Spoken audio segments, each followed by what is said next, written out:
Our next session is Disruptive Innovation.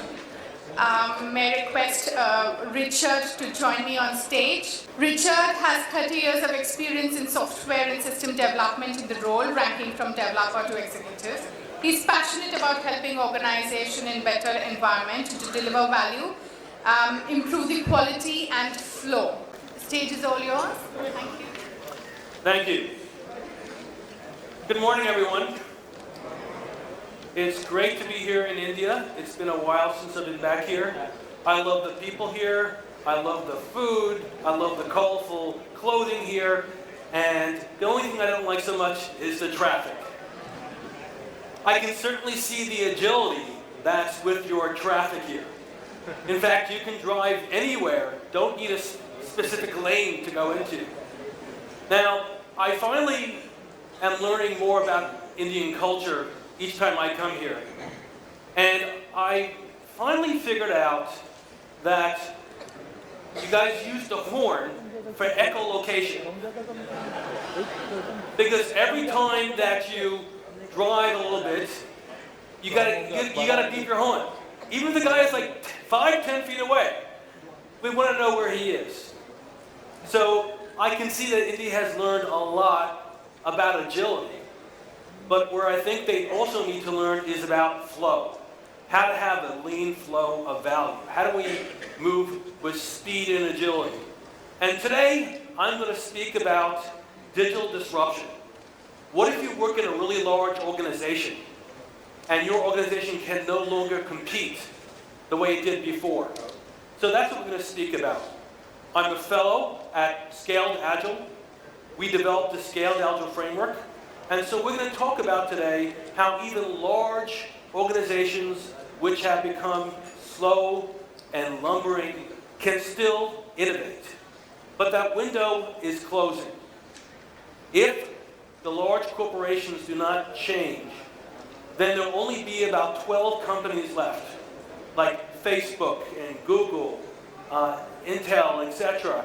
And all of us will be working for those companies.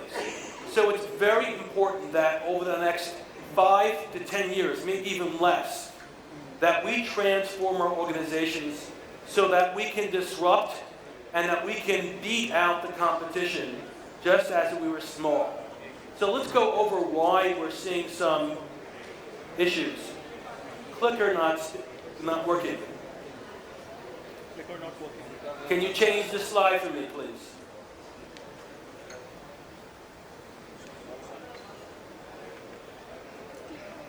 So we have our first technology disruption, but not the kind of disruption that I was hoping for.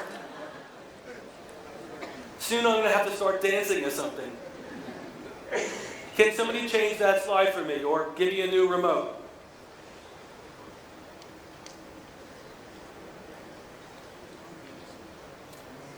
All right, should we talk about something else?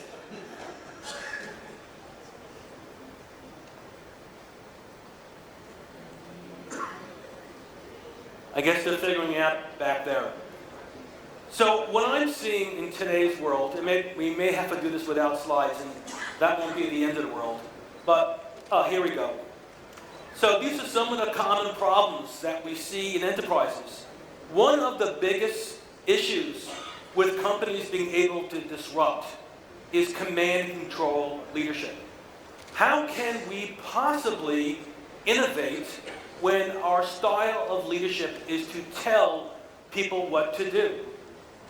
To be innovative, you need to have the freedom to think and act without being told what to do.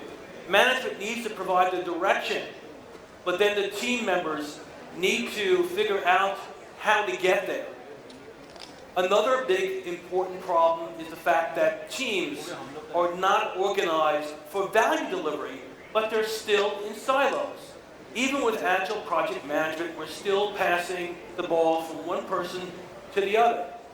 That it greatly inhibits the flow of value. Our mindsets are often fixed mindsets, stuck in the past, where we need to have a growth mindset. The thinking that, yes, our mindsets can change and evolve to an agile and more leaner ways of doing things. Traditional project management even when we're doing it agile, is a huge issue. The whole project model does not work in today's day and age. It is a relic of the past. And agile, right now, is mainly practiced by IT. If organizations are really going to compete and win, the entire business must be lean and agile. And finally, when you are a large and lumbering organization, you tend to get very far away from the customer. We really need to have that close proximity to the customer and use design thinking to develop our solutions. We cannot develop innovative solutions when we're very far away from the customer. So, one of our colleagues, Mick Kirsten, he's an author of a book called Project to Product. And what he says is that the problem is not with our organization realizing the need to transform. I think we all know that we need to transform today. But the problem is that we're using managerial frameworks that were developed decades ago from past revolutions, like the age of mass production or the age of oil, to manage our businesses in this one. How can that possibly work? The answer is that it can't. And that's why you're seeing the tech giants literally taking over the world. So what Nick says is that those organizations who can manage large-scale agile delivery will define the economy in the 21st landscape. That is a pretty profound thing, and I think we're seeing lots of signs of this. For example, Tesla is now worth more than Ford and GM combined, and it was just done in a matter of years. And think about Ford and GM in the United States. They've been around for 50, 60, if not more years than that. And just in a few short years, they've been totally disrupted.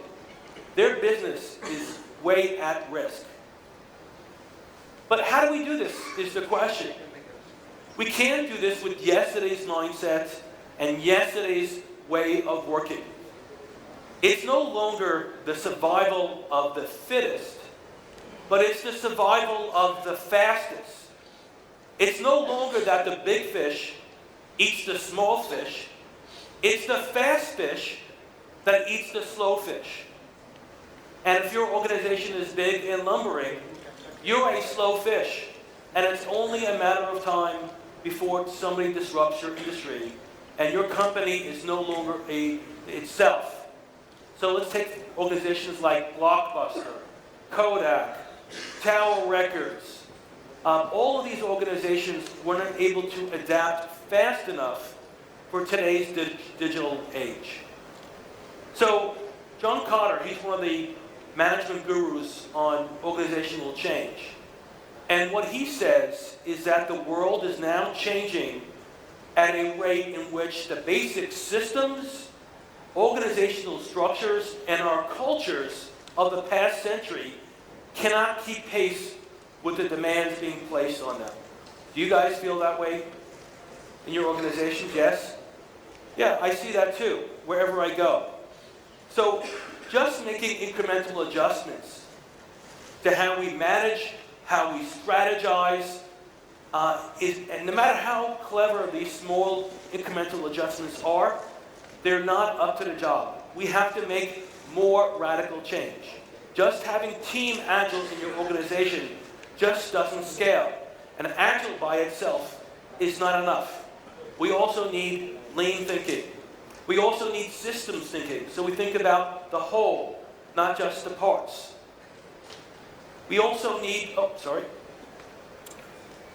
So when organizations start out, they don't start out as a big, lumbering, slow organization. They started out as a small network.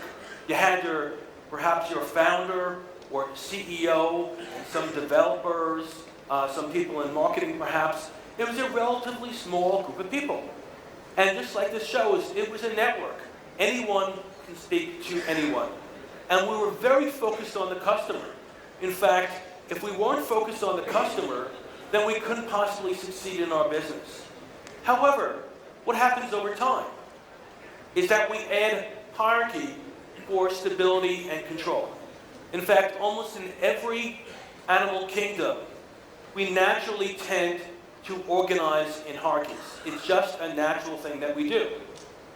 That hierarchy necessarily isn't bad, but the problem is as we grow more and more structure, it starts slowing down the network, the entrepreneurial network that got these companies there in the first place. So guess what happens as we add more and more structure?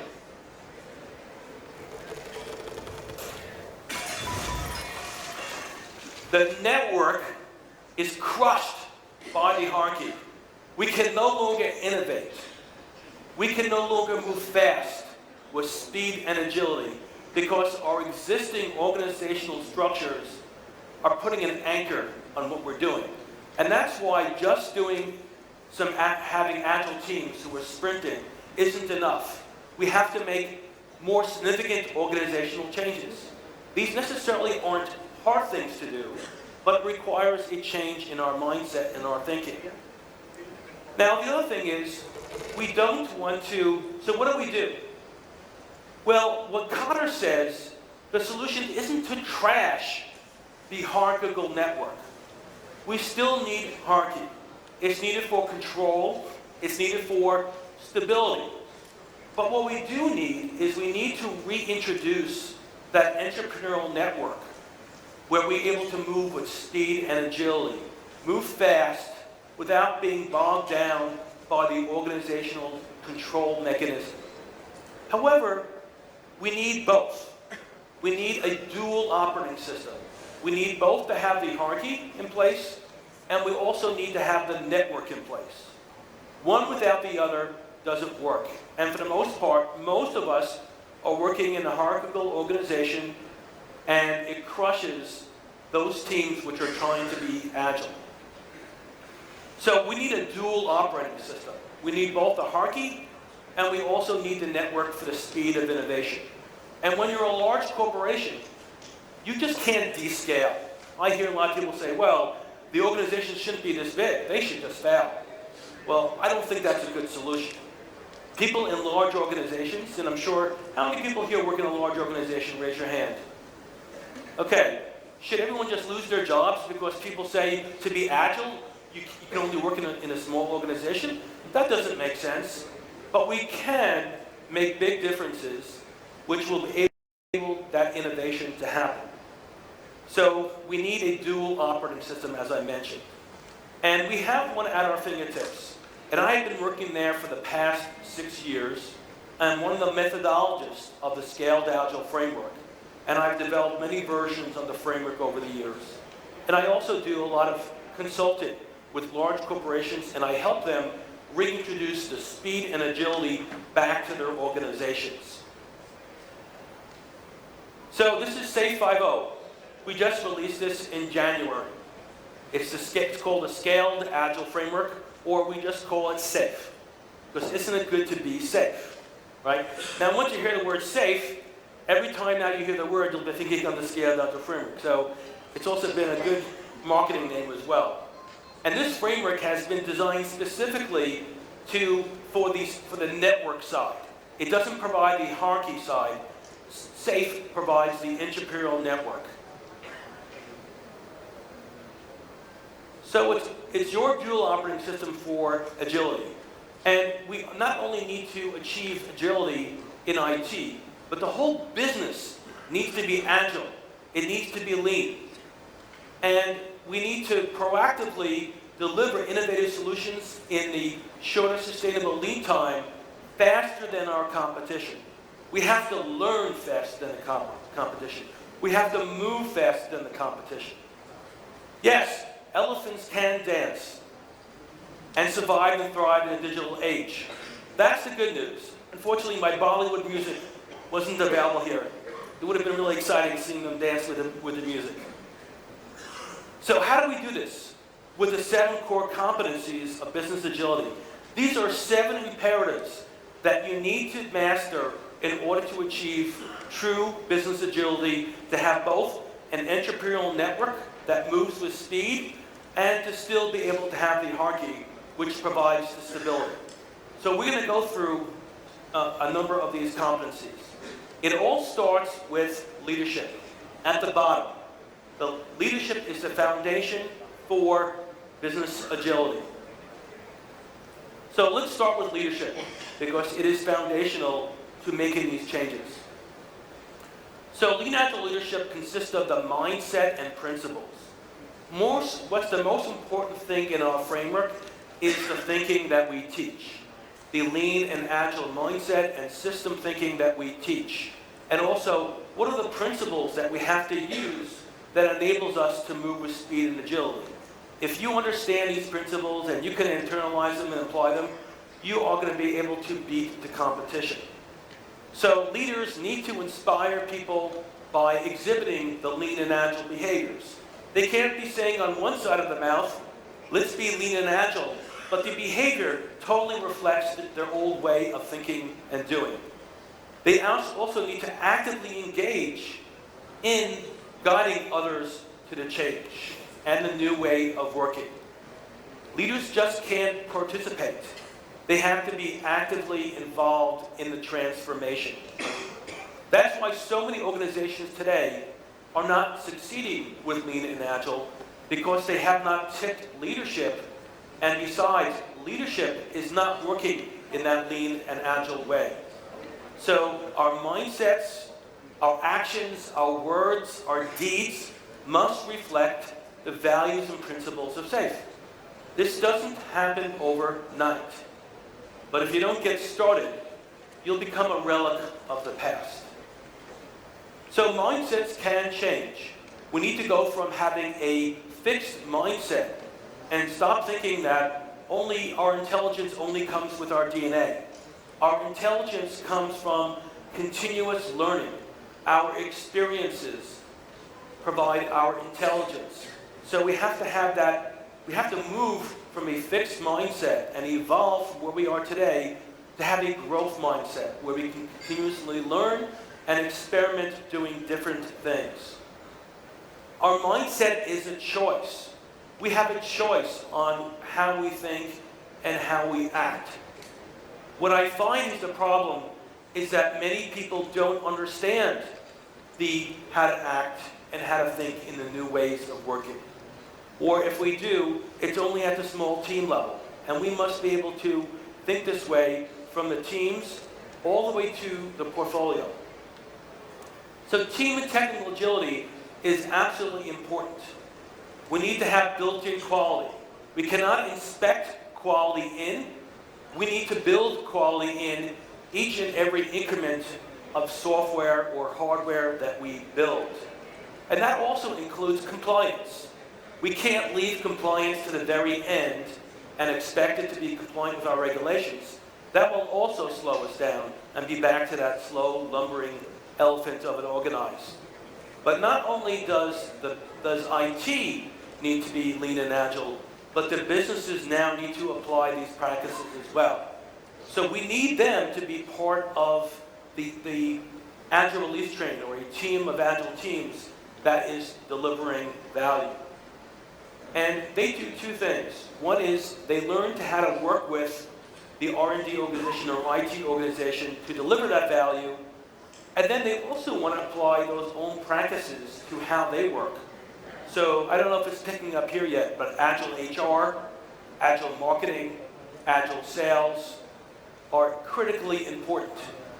The same principles apply. If you're doing marketing, do you want to plunk down millions of dollars on a campaign that may not work? No. You want to experiment and do things and learn before you make huge bets on something that you're just guessing at. So we have to get away from guessing. We have to go to experimenting. And the really successful tech giants are constantly experimenting and trying new things. And we also need to have a continuous delivery pipeline, especially in a large organization. We must be able to automate every aspect of software development delivery, from continuous exploration to continuous integration to continuous deployment and to finally releasing on demand. So business agility requires technical agility, and a commitment from the business to move to a product approach. We must move away from project management. We need to move towards product management. And every one of you has products in your organization. Some of those products are external, and some of those products are used by internal people, like applications and systems that are used to serve the customers. And it requires everyone in the business to use lean and agile practices. That's how we start moving with real speed and real agility. This is an example of what we call an agile release, train, and safe. And what you're seeing is that the business, product management, hardware developers, software developers, testing, compliance, operations, and security are all part of the agile release train. Because all of these people contribute to developing the solution. And if we're waiting on another group, that's going to slow us down. And when you're a large organization, all these different silos slow us down immensely. So the answer is to have cross-functional agile teams with not just developers and testers and business analysts and other type of development roles, but also we need our operations, the people who move the code into production. We need our business people there. Our HR, our marketing folks, our sales folks also need to be part of the team so that we understand and we are building the right solutions at the right time. So here's a quote from American Express, one of our customers. By organizing around value, teams are happier. They feel like the work is more aligned with what the business wants them to do, and they can see more clearly the impact on the customer. And the more alignment that we can have in an organization, from the teams all the way to the portfolio, gives it the ability to grant the teams more autonomy. And when they learn the technical practices of lean and agile, then they also have the confidence to carry that out. And we also will have some guardrails that we can put in place to make sure that when we give a value stream, let's say $20 or $30 million, that value stream is spending money on the right things at the right time, and they are aligned. So it's very important to have alignment from the teams all the way to the portfolio where the strategy is being formed. And strategy cannot just be a top-down thing. It's got to be both the top, and we got to have innovation coming from the bottom. So some of the things that we can do is doing agile product delivery. And we want all of the teams, when we have 300, 400, 500, even 10,000 people who are working on solutions. And we do have customers who are that big. For example, if you're building rockets to go to Mars on the Orion mission, yes, NASA uses SAFE to do that. If you're building fighter jets or aircraft carriers, there's going to be a lot of people, and we have to be able to align them. So we need to all be on the same cadence. All the teams need to start and stop their iterations at the same time. We all need to plan together. We need to inspect and adapt together, and we need to learn together. We also don't want to throw out things like market research and market segmentation. But what's even more important about understanding our customer is getting into the field and speaking with our customers directly. Let's stop preventing our teams from speaking with the customer. And at scale, we need roles beyond just product owners and product managers. I'm going to skip over enterprise solution delivery, but enterprise solution delivery allows it when we have 2,000, 3,000, 5,000, 10,000 people working together, we have a train of agile release training. So it's a team of agile teams of agile teams. That allows us to scale, and we provide that advice. Finally, lean portfolio management. We need to have agility at the portfolio level. If we don't have agility at the portfolio level, well, it will cause the whole system to revert back to working in traditional ways, right? You know, those red, amber, green lights that we have, and you all know how traditional projects go. It goes green, green, green, 2 weeks before the release, red, right? Now, isn't that ridiculous? Agile would tell us that we should start out red, And then you earn your way to yellow, and then you finally earn your way to green. Now, I haven't been able to sell any executives on that because they get scared when they see red on their sales reports. But at least it would be truthful and honest. Organizational agility is very important as well. Our teams need to be lean thinking people and agile. The entire corporate mindset must be transformed to lean and agile. And we need to be able to respond quickly to opportunities and threats, and also have the strategic agility. And when I'm talking about organizational agility, as we need to enter new markets, we are able to reorganize our teams without a big HR reorganization. Because in SAFE, an agile release train, a team of teams, is self-organizing and self-managing. And people can change how they organize without having to go to HR.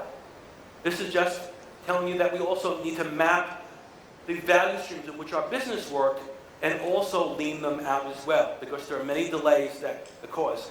We need to implement flow. We need to make the work visible, and we can have work in process limits and stop starting and start finishing. We need to be able to respond quickly to new opportunities and threats, and be able to sense the market and make changes decisively. And as I mentioned, we need to be able to organize around value, along a value stream, which basically is a series of steps to implement that value, and then be able to change how we're organized in response to the market and to our competitors. And we need to use a lean startup cycle at the portfolio level, and that helps us be much more agile. And finally, the continuous learning culture. We need to learn faster than the competition. If we're not learning faster than the competition, then they will beat us every time. But our systems, the way that we're organized, the way that we think, the way that we act, is all designed to slow down learning. In the past, that was okay because we didn't have the level of innovation that we have today. But you cannot possibly survive in this way anymore. So when we have a lean startup cycle at the portfolio level, and when the teams are contributing to the strategy, what it creates a tidal wave of innovation. And this kind of reinforces each other from the portfolio down to the teams. But wait, there's one more thing, and this is what I'll conclude with. Business agility is like fun. No one can make it for you. You need to make that happen yourself. Thank you very much.